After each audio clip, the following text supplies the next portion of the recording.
Now, if you told a person all the way back in August that the Seahawks in Week 13, Week 14-ish would be in the playoff race, they would have sent you to a mental institution. But that's the case right now. The Seattle Seahawks are above 500, and they're in the playoff race when no one expected them to be here. So, how exactly has Seattle surprised so many people this year?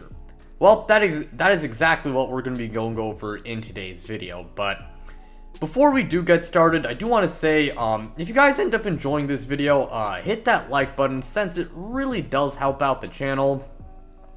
And subscribe if you guys are new and you guys enjoy this type of content, so you don't miss out on any new videos like this. But without further ado, let's go ahead and get this video started.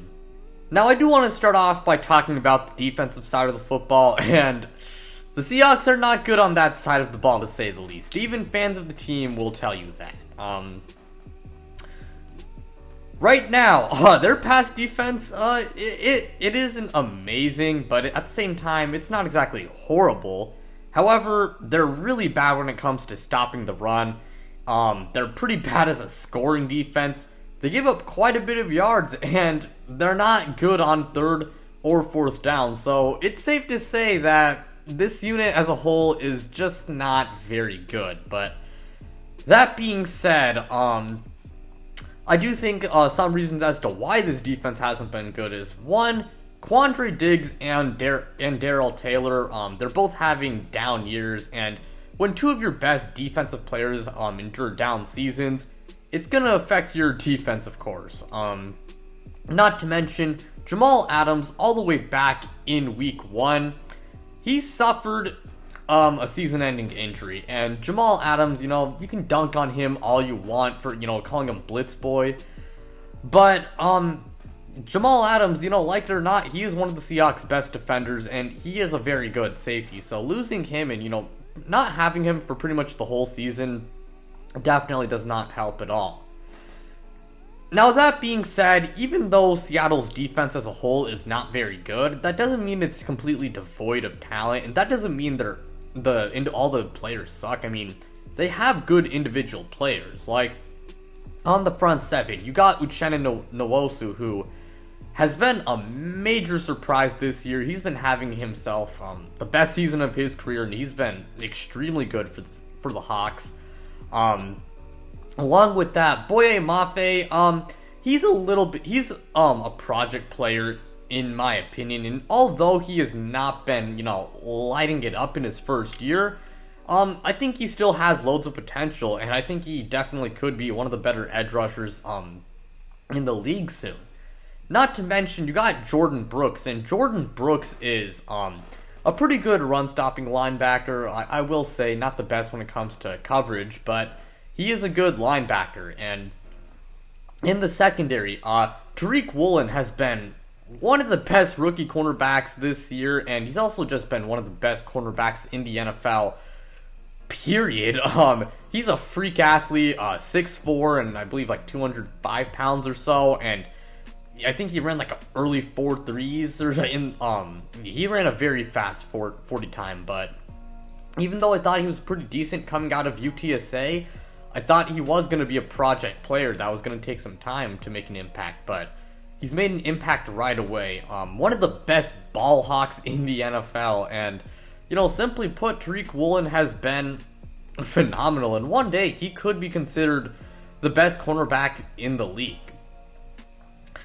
After him, in the secondary, Ryan Neal and Michael Jackson, not the musician, of course, they've actually been pretty big surprises this year, and who knows, maybe down the line in the future, they end up becoming key pieces of this defense. But, to summarize it, their defense, it's not very good, but that being said, they have good individual players, and I do think there is potential down the line for them to actually be a solid unit, especially if they can add some players, in the offseason through free agency and the draft.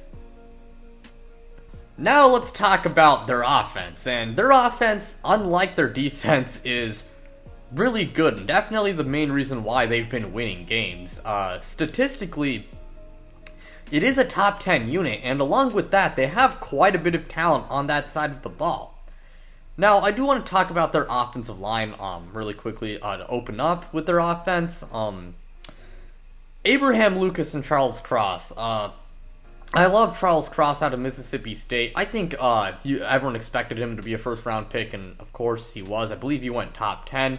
And Abraham Lucas, I thought he was pretty good out of Washington State, and both of them have been really good in their rookie seasons, and the Seattle Seahawks, they definitely have a really good tackle duo of the future, in my opinion, and their offensive line in general has definitely been better compared to past years, and I think a large reason why is because of how good Charles Cross and Abraham Lucas have played. So, yeah, those two are extremely good.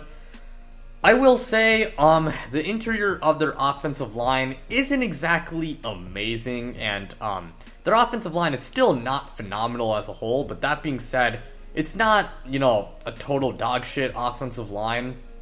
And again, they do have, I believe, quite a bit of money this offseason, and of course, they're going to have some nice draft picks. They can always improve the offensive line there, so yeah, pretty much all I got to say about them. Then you got the skill position players. Now, Noah Fant, he is a really good tight end, and even their backup tight ends are pretty good as well. Then you got DK Metcalf and Tyler Lockett, and I think we all know just how good they are. They are one of the best wide receiver duos in the NFL. I think both of them are like top 15, top 20-ish. DK Metcalf, you could argue, is like maybe a little bit higher than top 15, but point is, both of them are amazing wide receivers. And then you got Kenneth Walker to wrap up the skill positions, and Kenneth Walker, like his fellow teammate Tariq Woolen, has been one of the best rookies, in the league, and he's also been one of the best rookies, of course, at his position. I'd probably say the best rookie running back, to be honest. I think we all knew that he was one of the best running backs in the draft, and Kenneth Walker has not disappointed, to say the least. The guy is a really explosive runner, of course. He's got pretty decent size, and I believe he's like top 10 in rushing yards, and he had a little bit of a slow start to begin the year because Rashad Penny was playing, of course, and he was getting his bread, but once he went down, Kenneth Walker stepped right in, and he has been nothing short of amazing. Right now, he's got 587 rushing yards, 7 rushing touchdowns, and he's averaging 5 yards a carry. So, the Seattle Seahawks, they have a really good skill position group, to say the least. Now, all of that brings me to the man, the myth, the legend himself, Geno Smith. Wow, this guy has been phenomenal, to say the least. For years, this guy, he was nothing more than just a backup, and although he was pretty decent in the few games in which he played for Seattle last year, no one really expected anything from him, and I will say, you can't really blame people because, after all, it was just a really small sample size, and, as I said before, for years, Geno Smith was just a backup that, no one wanted as their starter, but he has been playing like a top 5 to 8 quarterback in the NFL this year, and he is definitely the main reason as to why this team has been so good. If he played like a trash quarterback, this team would definitely be like a bottom 3 to 5 team in the league. I mean, quarterback, the questions surrounding the Seattle's quarterback situation was precisely why people believed the Seahawks were going to be a horrible team this year. A lot of people expected Geno Smith to, not be amazing, and eventually Drew Lock replaces him for a few games, and, people just expected the Seahawks quarterback play to be bad all season, but it's been quite the opposite. It's been some of the best. Geno Smith, he puts up good stats, but also he's got pretty good physical tools, and he also does have good fundamental aspects like reading defenses, accuracy, all that type of stuff. And, it's awesome to see Geno Smith play like this. You always love to see these like great like underdog stories, especially ones like Geno Smith.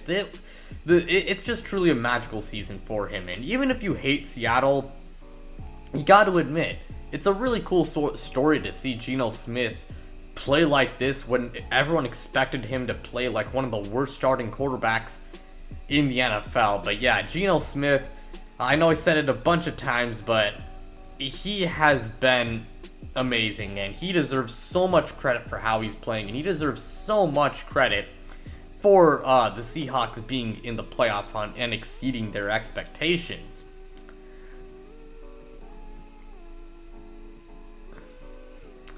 Now, at the a few weeks ago, the Seahawks were pretty much guaranteed to get a playoff spot. That's not the case right now, as they actually are, I believe, out of the picture but they are like the first team out. But even though the Seahawks are not guaranteed to make it to the playoffs, I think it's very possible. This team is legitimately great. Their defense, while it's not very good, their offense sure is amazing, and I do think they have the potential to make it. I think they will win at least 9 games this year, and even if they don't make it to the playoffs, you got to be really happy with how this year has gone, if you are a Seahawks fan, because, again, no one expected this team to be good at all, but they're in the playoff hunt, and, this year, simply put, has been a massive success for the Seahawks, and they're going to have quite a bit of cap space this offseason, I believe, so they can go out and spend, hopefully wisely. They can go out and spend and get some top free agents to improve the squad. They also got to, re-sign some important guys like Geno Smith, I believe, of course. And they can always look to the draft as well to improve. In fact, that Broncos first-round pick is going to be pretty damn good, because right now the Broncos, they suck. But that's pretty much all I gotta say for this video. Thank you guys so much for watching. It really means a lot to me. Again, like, subscribe, do all of that stuff, and check me out on social media. The links to my Twitter and Instagram, they're in the description below. But without further ado, I'm out, you guys.